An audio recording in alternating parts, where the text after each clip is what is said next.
منظره کمرو ده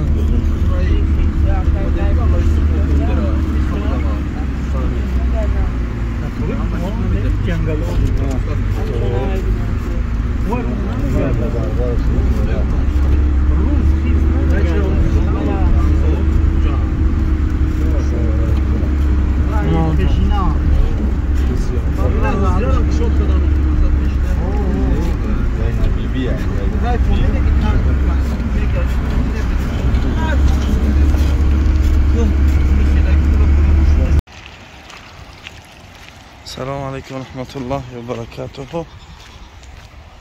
روزتون بخیر تماشابینان. انشاءالله طرفی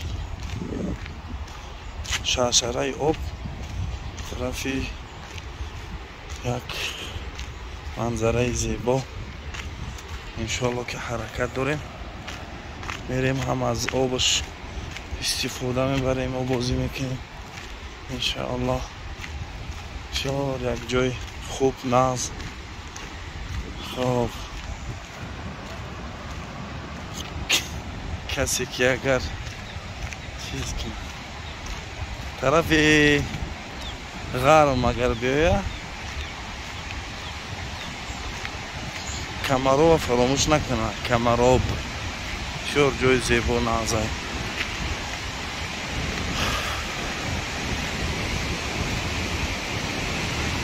منظره فراموش نشونده، آبی چشمه، زیباگی، هوا، میوه ها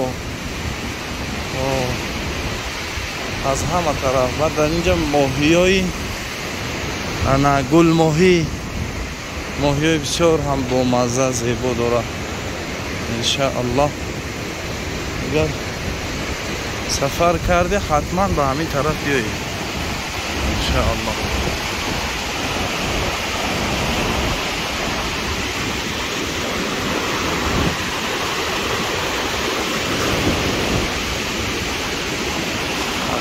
حتما بیایید.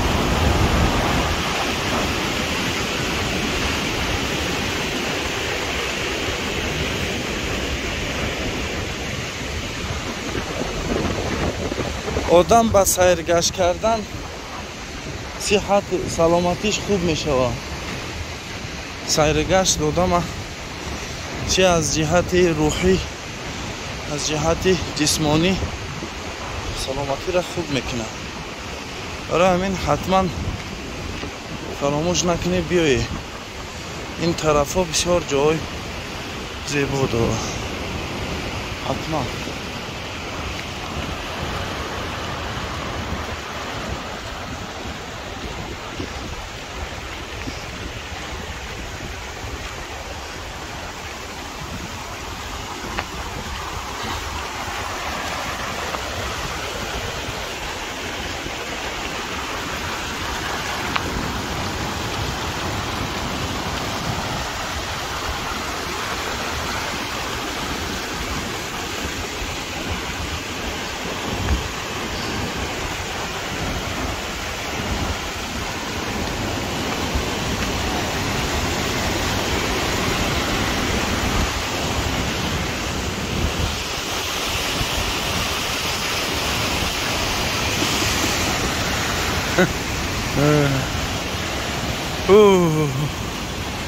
ما شاء الله